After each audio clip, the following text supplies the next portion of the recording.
Leclerc dégaine son plan climat, Lactalis affiche des résultats solides. Chez Avril, le résultat baisse, mais les ambitions explosent. Bienvenue sur Sans filtre ajouté, le média qui décrypte l'actualité agroalimentaire.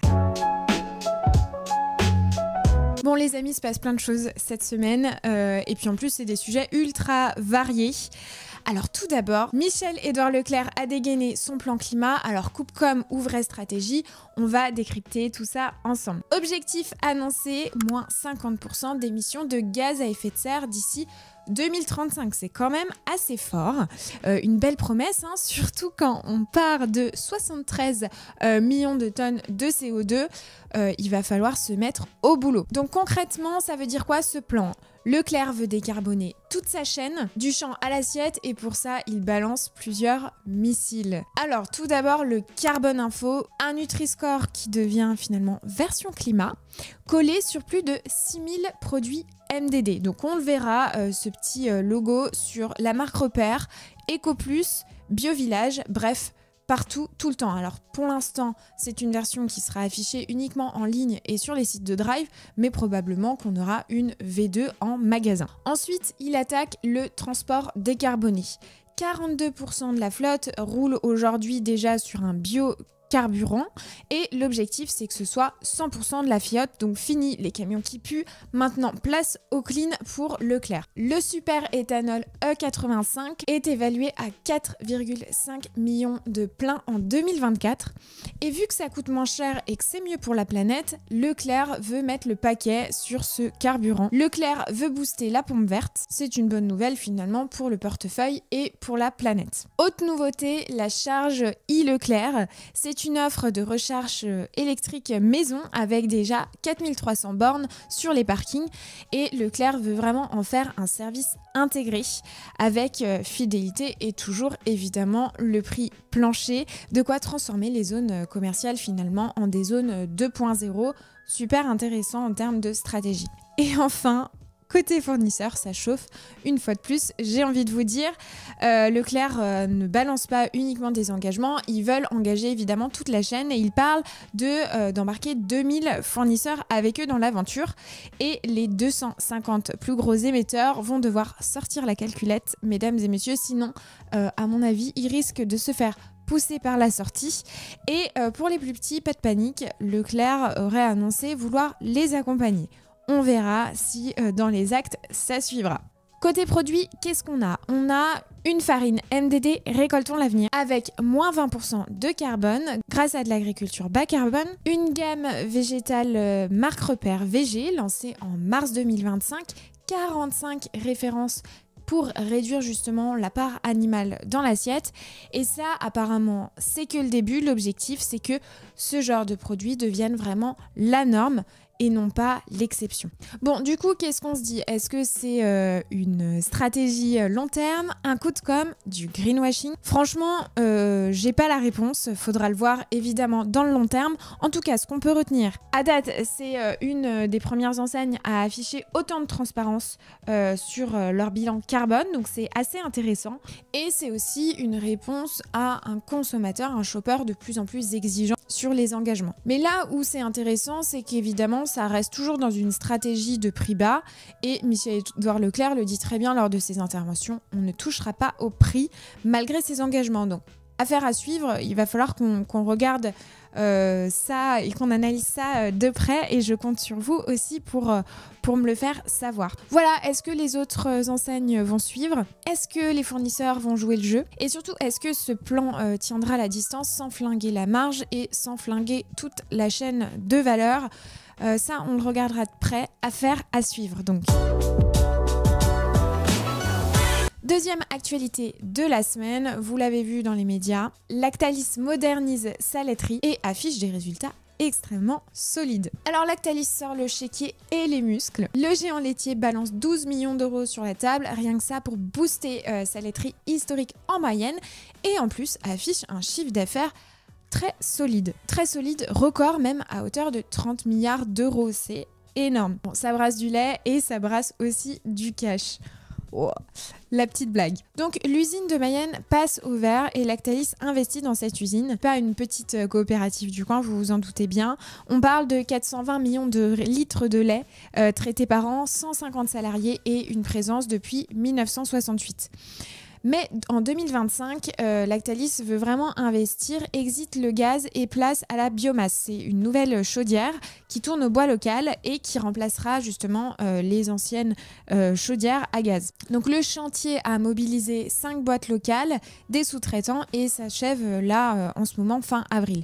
Donc résultat, on a une usine beaucoup plus propre, un carbone réduit et un site sécurisé, en tout cas pour les années à venir. Donc ça, c'est un vrai pari industriel et c'est un message fort que nous renvoie Lactalis. Ensuite, je le disais en préambule, Lactalis annonce en tout cas des résultats extrêmement solides.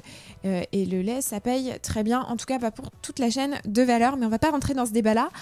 Côté Lactalis, côté résultats, c'est plus 2,8% de chiffre d'affaires. En 2024, c'est 30 milliards de dollars au compteur et un record et un résultat opérationnel à plus 4%. C'est énorme. En revanche, un résultat net en baisse à 359 millions d'euros. Donc malgré tout ça, Lactalis reste le 9e groupe alimentaire mondial, devant Heineken, juste derrière Mondelez et toujours devant Danone. Bon, Emmanuel Besnier dans tout ça, toujours discret, mais jamais absent, balance que Lactalis, c'est pas une multinationale, mais que c'est une multilocale. Bon, qu'est-ce qu'on doit comprendre derrière ça? On est gros, mais on bosse avec les territoires, les terroirs. Et la preuve, les résultats ont été annoncés à Roquefort, terre sacrée du fromage bleu. Moi, j'adore personnellement le Roquefort, pile pour les 100 ans de l'AOP. Donc, c'est effectivement un clin d'œil aux origines. Bon, et pour ceux qui ne savent pas qui est Emmanuel Besnier, PDG de Lactalis depuis 2000, fils de Michel Besnier, l'homme qui a transformé la beurrerie de Laval en géant mondial, rien que ça. Et puis petit-fils du fondateur de la boîte. Donc il dirige effectivement un empire familial. Voilà pour la deuxième actualité, donc Lactalis qui montre encore une fois sa position et aussi voilà, un tournant stratégique. On est très dans le vert là sur ces actualités. Donc des investissements durables, des milliards qui tombent, un storytelling bien huilé, toujours pareil, affaire à suivre sur les engagements. Dernière actualité de la semaine, chez Avril, le chiffre d'affaires baisse, mais les ambitions explosent. Alors un petit mot sur le groupe Avril. Le groupe Avril, c'est le bras armé industriel et financier des filières agricoles. J'en parlais pas plus tard qu'il y a 2 semaines avec Emmanuel Brier, le fondateur d'Harry & Co. Harry & Co est maintenant sous la pape, sous la soucoupe du groupe Avril, et on parlait de dans quelle mesure ça a structuré finalement sa vie de fondateur. Mais bref, c'est pas le sujet. Avril a été créé en 1983 par le monde agricole et son ADN est simple. Les agriculteurs doivent garder de la valeur ajoutée chez eux. Hyper intéressant comme positionnement. Et pour ça, le groupe Avril agit sur toute la chaîne, du champ à la transformation, en passant par l'investissement. Il y a de nombreuses marques qui appartiennent au groupe Avril que vous connaissez sans aucun doute. On parle de Le Sieur, on parle de Puget, Sopiquet qui a été racheté mais ensuite cédé, Vivien Paille, Bertoli. Bref, il y a l'embarras du choix. Et le groupe industriel a présenté son bilan financier. Et c'est un peu mi-figue, mi-raisin. Moins 2% sur le chiffre d'affaires, plus 8% sur l'EBITDA et moins 36% sur le bénéfice net. Bon, qu'est-ce que finalement ce message nous délivre ? Moi, c'est pas mon truc, les résultats financiers, souvent j'y comprends rien. Je me suis vraiment posée sur la question pour vous faire un petit décryptage à la sans filtre ajouté. On va être simple et essayer d'être pédagogue. Faisons-le ensemble. Alors, moins de chiffres, mais plus de marge. Donc en fait, ce qu'on regarde, c'est que ces résultats-là sont complètement corrélés en partie à cause de la baisse des prix des matières premières, sauf sur l'huile d'olive qui, elle, fait sa diva et explose. Derrière cette baisse de prix, en fait, il y a eu plus de volume vendu, donc plus de business quand même, et ça se voit sur l'EBITDA, effectivement, avec les plus 8%, la deuxième meilleure performance historique du groupe. Ensuite, on a un bénéfice qui tire la langue. Effectivement, là où ça coince, c'est le résultat net qui est à moins 36% à 25 millions d'euros. Pourquoi ? À cause des amortissements liés aux acquisitions de 2023. Effectivement, le groupe Avril a beaucoup acheté et ça pèse effectivement dans le bilan. C'est un classique. Mais là où Avril met tout le monde d'accord, c'est qu'ils ont fait énormément d'acquisitions et beaucoup d'investissements. Si on regarde en termes d'investissement, c'est 500 millions d'euros injectés en 2024, 320 millions en France, 120 millions pour de la croissance externe et 98 millions via Sophie Protéol dans l'agri-agro. Donc concrètement, ça veut dire quoi ? Ça veut dire que dans l'industrie, par exemple, des augmentations de capacité chez Vivien Paille, et dans l'énergie, la transition et la souveraineté alimentaire, on est vraiment sur une logique de long terme. Les mecs, ça se voit qu'ils pilotent pas leur boîte au trimestre, mais plutôt sur une vision long terme, donc c'est intéressant. Mais c'est pas des fous non plus, hein. Avril lance quand même un plan d'économie de 50 millions d'euros d'ici 2027. L'objectif, c'est de garder une bonne rentabilité et de financer la transition carbone. En ligne de mire, ils ont annoncé leurs objectifs, donc un EBITDA cible à 550 millions d'euros en 2030 et le maintien de leur modèle. Je réinvestis tout dans la filière. Bon, évidemment, le groupe Avril pilote, enfin en tout cas les investisseurs pilotent ça dans un monde extrêmement incertain, j'ai l'impression que je le répète tout le temps, avec les droits de douane potentiels, Trump coucou, les crises géopolitiques, la demande de Macron de stopper les investissements aux US, contexte extrêmement compliqué quand même pour le groupe, mais chez Avril on avance, ils ont un projet d'usine aux US qui a été lancé en 2024 et qui sera tout de même inauguré en 2025. Donc ils vont pas arrêter pour faire plaisir à l'Elysée, qu'on soit bien d'accord. Donc si on résume tout ça, ces data, oui, il y a un chiffre d'affaires en recul, effectivement. Un résultat en baisse, oui aussi. Mais derrière, on a des volumes en hausse, un EBITDA qui explose et un plan d'investissement qui paraît assez solide sur l'avenir et une vision stratégique finalement claire, long terme. Bref, Avril perd en surface, effectivement, si on lit le bilan, mais semble construire en profondeur. Donc voilà, affaire à suivre. Est-ce que c'est une stratégie qui tiendra le choc face au contexte géopolitique dans lequel on évolue ? Est-ce que les objectifs seront atteints sans casser la tirelire ?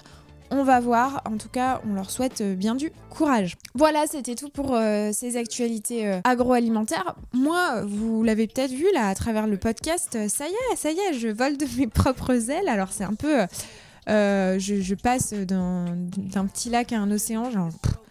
Dans les expressions, on va arrêter le massacre tout de suite. On panne les marques. Moi, j'ai vraiment la volonté maintenant de continuer à apprendre à travers les podcasts, à travers le décryptage de ces actualités, mais aussi la volonté de transmettre. Donc, si vous avez une problématique qui colle à tout ce qui est décryptage de tendance, road to market, comment je développe mon produit sur le marché, comment je le positionne dans un rayon, qu'est-ce que je raconte à mon distributeur, n'hésitez pas à me faire suivre la demande parce que j'ai réellement la volonté de vous accompagner. Et puis effectivement, j'ai aussi très à cœur de remettre le carrelage au centre de toutes nos réflexions stratégiques, remettre de l'humain et du terrain.